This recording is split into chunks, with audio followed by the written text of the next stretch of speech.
दोस्तों मेरा एक फ्रेंड है, बांग्लादेशी कपल है, ठीक है। वो यहाँ पर तो उनको अभी टीआरसी देने से बिल्कुल मना कर दिया गया उनका, यानी कि टीआरसी की एप्लीकेशन बिल्कुल रिजेक्ट कर दी गई।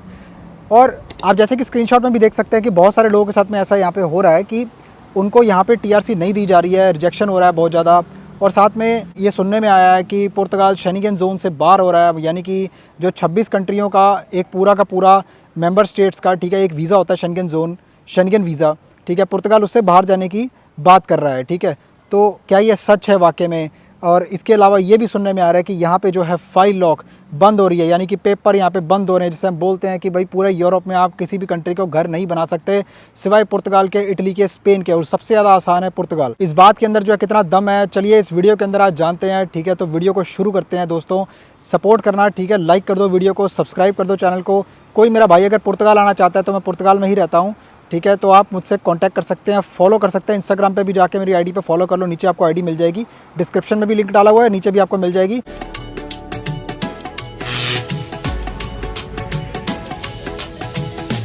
सबसे पहले तो दोस्तों हम बात करते हैं कि लोगों की यहाँ पे फ़ाइल रिजेक्ट क्यों होती है, ठीक है। बहुत सारे मेरे भाई हैं ना, उनको पता नहीं होता इस बारे में, उनकी फ़ाइल रिजेक्ट हो जाती है, फ़ाइल अपनी खाम में, ठीक है, ख़राब करके बैठ जाते हैं। मैं आपको बताता हूँ, जैसे कि मैंने पहले वीडियो में समझाया हुआ है कि फ़ाइल लॉक होती कैसे, और बहुत सारे मेरे भाइयों को जो वीडियो देख रहे हैं उनको पता ही होगा कि फ़ाइल लॉक होती कैसे है, सिस्टम क्या है, प्रोसेस क्या है। खैर अगर नहीं पता तो आप मेरी वो वीडियो चेक कर सकते हैं, मैं उसका लिंक नीचे डिस्क्रिप्शन में डाल दूँगा। पूरी उसके अंदर डिटेल इन्फॉर्मेशन है फ़ाइल लॉक के प्रोसेस के बारे में, ठीक है। तो बहुत ही सिंप्लीफाइड तरीके से मैंने एक्सप्लेन किया, तो एक बार ज़रूर देखना, आपको समझ में आ जाएगा। दोस्तों अगर आप लोगों ने मेरी वो वीडियो देखी होगी ना, तो उन भाइयों की बात करते हैं, ठीक है, जिनको पता है ऑलरेडी फ़ाइल लॉक का प्रोसेस कैसे काम करता है। सबसे पहले तो आपको यहाँ पर अगर आप शेंगेन वीज़े के ऊपर आते हो, ठीक है, जो 26 कंट्री का वीज़ा होता है, एक शेंगेन वीज़ा जो आप मेरी स्क्रीन पे देख सकते हो, अगर आप इस वीज़े पे आते हो, किसी भी कंट्री का वीज़ा लेके, टूरिस्ट, वर्क, स्टडी, कुछ भी, और आप पोर्चुगल में लैंड कर जाते हो, इसके बाद आप फ़ाइल लॉक करते हो। फ़ाइल लॉक क्या है? एक SAPA ये पोर्टल है, ठीक है, इसके ऊपर आपके डॉक्यूमेंट्स अपलोड होते हैं और उसके बाद जाके आपको एक मैनिफेस्टेशन ऑफ इंटरेस्ट मिल जाता है, ठीक है। MI होता है, उसके ऊपर नंबर होता है, एक MI बोलते हैं उसको, नंबर होता है, ठीक है। वो एक फ़ाइल लॉक की आपकी एप्लीकेशन होती है, जिसके बिहाफ पे आपने गवर्नमेंट को बता दिया है कि मैं पुर्तगाल में आ चुका हूँ और अब ये मेरी रेजिडेंसी की एप्लीकेशन है, तो आप इसको प्लीज़ एक्सेप्ट कीजिए। और इसके बाद आपको जो है गवर्नमेंट एक्सेप्ट करने के बाद में आपको जब आप उसकी मेलें निकलती हैं, जो ईमेल्स आती हैं एक्सेप्टेंस की, यानी कि अपॉइंटमेंट बुक करने की, वो आपकी फिंगरों के लिए, ठीक है, बायोमेट्रिक्स के लिए, for TRC card, temporary residence permit, ठीक है। तो उसके लिए कुछ सर्टेन रिक्वायरमेंट्स होती हैं। तो खैर मैं आपको शॉर्ट में बताता हूँ। उसके लिए आपको सबसे पहले एक जॉब कॉन्ट्रैक्ट की ज़रूरत होती है यहाँ पे आने के बाद में, ठीक है। तो जॉब कॉन्ट्रैक्ट इसलिए ज़रूरत होती है क्योंकि जो एम्प्लॉयर है वो आपके टैक्सेस पे करेगा आपके बिहाफ पे, जिससे कि आपका 6 मंथ्स बाद, ठीक है, लीगल एंट्री का प्रोसेस आप स्टार्ट कर सकते हैं अपना बहुत ही ईजी। जो मेरे भाई यहाँ पे बिना वीज़े के आते हैं ना, वो भी कर सकते हैं, ये उनके लिए भी है। उनके लिए 12 टैक्स रिक्वायर्ड होते हैं, उनको भी जॉब चाहिए होती है, 12 टैक्स चाहिए होते हैं।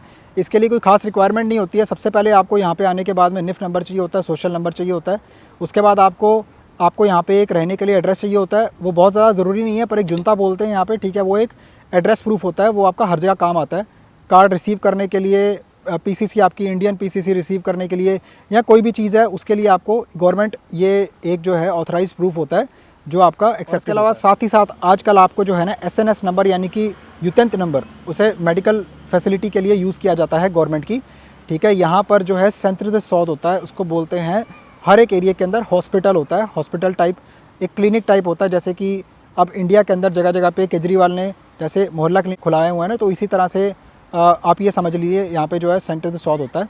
वहाँ पर आप जाके अपनी हल्की फुल्की बीमारी का इलाज करवा सकते हैं, वो भी फ्री में, बिल्कुल फ्री ऑफ। तो ये सारी चीज़ें बहुत ज़रूरी है मेरे भाइयों, ठीक है। इनके बाद ये सारी चीज़ें होने के बाद में ना, आपको मोटा मोटा बता रहा हूँ कि आपका फ़ाइल लॉक पूरा जो है प्रोसेस स्टार्ट हो जाता है।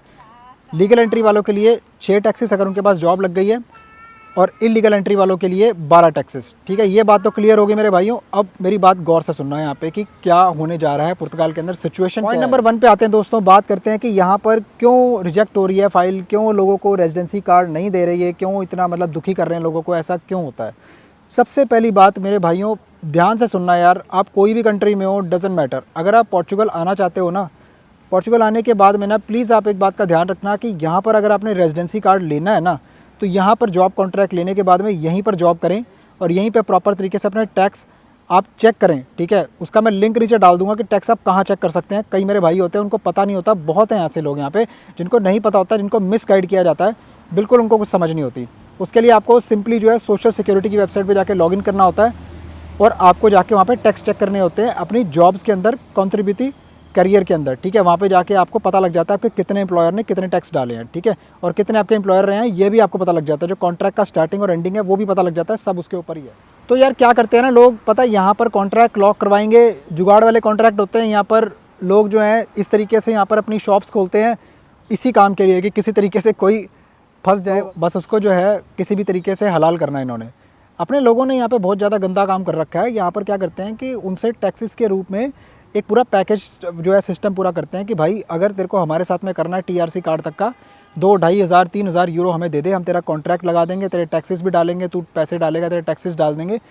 दे जस्ट शो कि मतलब बंदा वहाँ पे काम कर रहा है, ठीक है, पर बंदा वहाँ होता नहीं है। असल में बंदा कहाँ होता है, किसी और कंट्री के अंदर इलीगल तरीके से काम कर रहा होता है, रेस्टोरेंटों के अंदर कटिंग का काम कर रहा होता है। तो इस तरह से जर्मनी, फ्रांस, कोई ना कोई अच्छी कंट्री के अंदर जाके ना अपना वो पैसे मजे से कमा रहा होता है। उसको नहीं पता कि पीछे पोर्चुगल में क्या हो रहा है उसके साथ में, उसकी फाइल के साथ। तो देसी लोग उसका फ़ायदा उठाते हैं। अपने लोग क्या करते हैं, पैसे भी आ गए, टैक्स के भी आ रहे हैं, उल्टा फुल्टा टैक्स डाल देंगे, ठीक है। पहली बात तो वो जुगाड़ वाला जो कॉन्ट्रैक्ट होता है, ठीक है, उसी पे वो डाउट होता है उनको। जब वो फिंगर उनकी डेट आ जाती है और वो देने के लिए आईमा में जाते हैं फिंगर टीआरसी कार्ड की एप्लीकेशन के लिए, ठीक है, तो वो पहले ही उनको समझ में आ जाता है कि भाई ये इसका जो कॉन्ट्रैक्ट है वो जेन्युइन है नहीं।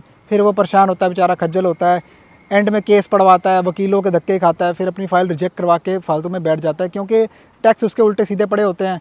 5 दिन के, 15 दिन के, 20 दिन के, वो सारे पैसे जो यहाँ पे देसी बंदा है वो खा जाता है, कॉन्ट्रैक्ट के भी खा जाता है, टैक्स के भी खा जाता है, ठीक है। तो इस तरह से इन चीज़ों में ना पड़ें। अगर आप यहाँ पे आने का प्लान कर रहे हैं तो प्लीज़ यहाँ पर आने के बाद में आप यहीं पे स्टेबिलिटी के साथ में काम करें। 5-7 साल कुछ नहीं होने वाला यार, आपको रेड पासपोर्ट मिल जाएगा। बहुत ही आसान तरीके से पूरे दुनिया के अंदर पोर्चुगल पासपोर्ट देती है, वो भी 7 साल के अंदर। मैं 7 साल इसलिए बोल रहा हूँ, 5 साल बाद एलिजिबल हो जाते हैं, पर लगते 7 साल लग ही जाते हैं उसको, कई बार ज़्यादा भी। फाइल रिजेक्ट होने का दोस्तों मेन रीज़न यही होता है कि आपके उल्टे सीधे टैक्स डले होते हैं, ब्लैक लिस्टेड कंपनियाँ होती हैं, बंदे काम कर रहे होते हैं, पता नहीं होता।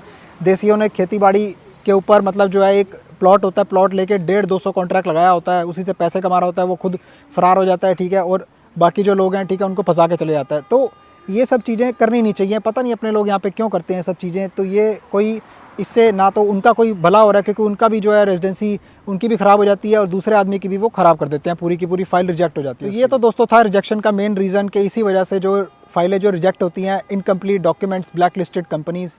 तो अब दोस्तों आते हैं अपने मेन टॉपिक के ऊपर। यार मैं ये ना वीडियोज़ में देख के बहुत ज़्यादा मतलब मैं सोचता हूँ कि बहुत ही सरप्राइजिंग है ये, कि लोग इस तरह से सिर्फ व्यूज़ पाने के लिए वीडियोज़ इस तरह की क्यों बना देते हैं। भाई पोर्चुगल कभी भी शेंगेन ज़ोन से आज की हाल फ़िलहाल की घड़ी में तो नहीं जाएगा बाहर। उसका रीज़न ये है यार, आप प्रैक्टिकली सोचो, ये यूरोप का सबसे ज़्यादा पुराना मेंबर है, ठीक है। मेरे को हालांकि मैं आपको ये नहीं बता सकता एग्जैक्टली कब ये बना था, लेकिन अप्रॉक्सीमेटली 1980s में, 1990s में, ठीक है, ये उस टाइम पे शेंगेन मेंबर यहाँ पे बन गया था, ठीक है, और ये सबसे पुरानी मेंबर स्टेट है। तो पहली बात तो ये इसका बाहर जाने का सवाल तो पैदा ही नहीं होता। दूसरी चीज़, ये क्यों हुआ ऐसा, इसके पीछे वजह ये है कि यहाँ पर जो है ना इम्प्लीमेंटेशन होनी थी बॉर्डर सिक्योरिटी कंट्रोल्स की। नए तरह के जो है एयरपोर्ट के ऊपर सिस्टम्स लगने थे जो इनके यहाँ पर लगे नहीं थे, जो कि एक पूरा मेंबर स्टेट्स का एक एग्रीमेंट हुआ था कि ये करवाने हैं। हमने एक डेडलाइन दी हुई थी जुलाई तक की, जुलाई 2024 की। तो इन्होंने ये ऑलरेडी करवा दिए हैं। इसकी वजह से यहाँ पे मेल्स भी फास्ट हो गई थी, जैसा कि आपने देखा होगा, या जो मेरे भाई यहाँ पे हैं तो वो देख रहे होंगे, उनको पता ही होगा इस बारे में। तो मेल्स आ गई, लेकिन अपॉइंटमेंट्स अभी तक नहीं मिली हैं। तो टीआरसी कार्ड उनको उसी टाइम पे मिलेंगे। इन्होंने पैसा इकट्ठा करना था, पैसा इकट्ठा करके फटाफट से बॉर्डर सिक्योरिटी कंट्रोल्स इंप्लीमेंट कर दिए हैं।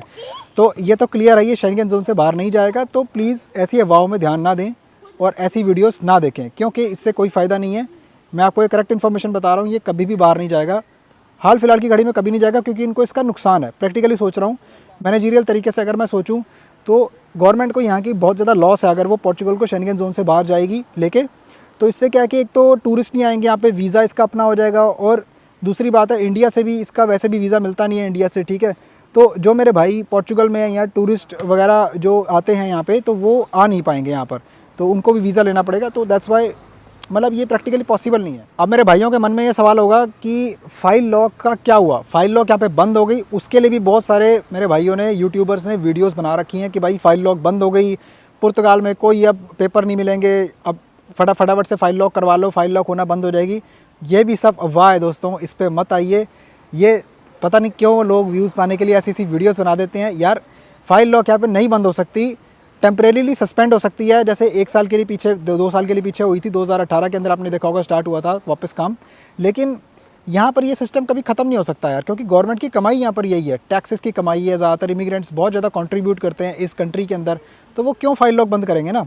ये क्या होता है कि कभी कभी ना पोर्टल जो है ना, फाइल लॉक वाला पोर्टल जो है वो थोड़ा स्लो हो जाता है, बिकॉज बहुत सारे लोग एक टाइम पे एक्सेस करते हैं। तो आपको भी पता है इतना कि वो कोई भी वेबसाइट ओवरलोड हो जाती है ना, तो उससे क्या होता है कि सर्वर इश्यूज़ हो जाते हैं, तो जिसकी वजह से वेबसाइट क्रैश हो जाती है। आप 12 बजे के बाद कभी भी ट्राई करके देख लेना रात को, ठीक है, ये वेबसाइट 100% चलेगी। फाइल लॉक हो रही है, निश्चिंत होकर आप यहाँ पे आ सकते हैं, पोर्चुगल को अपना घर बना सकते हैं, कोई दिक्कत नहीं है। फिर यहाँ से आगे कहीं और मूव भी हो सकते हैं, ये बात बिल्कुल ठीक है। लेकिन आपको यहाँ पे इत्मीनान से रहना पड़ेगा, पेशेंस रखनी पड़ेगी मेरे भाइयों, 5-7 साल यहाँ पे काटने में, ठीक है। कोई बुराई नहीं है, या तो पैसे कमा लो या पेपर ले लो पहले, वो आपकी चॉइस है, ठीक है। अगर वीडियो अच्छी लगी हो तो लाइक कर देना, सब्सक्राइब कर दो, फॉलो कर लो इंस्टाग्राम पे मेरे को, ठीक है, नीचे मैं आईडी दे रखा हूँ, और सब्सक्राइब कर लेना वीडियो को। इससे पता लगता है कि आप ये कंटेंट को कितना लाइक कर रहे हो यार, ठीक है। उसी तरह से मैं फिर और बढ़िया कंटेंट आपके लिए लेके आऊँगा। तो मिलते हैं अगली वीडियो में, till then bye bye, love you all, take care.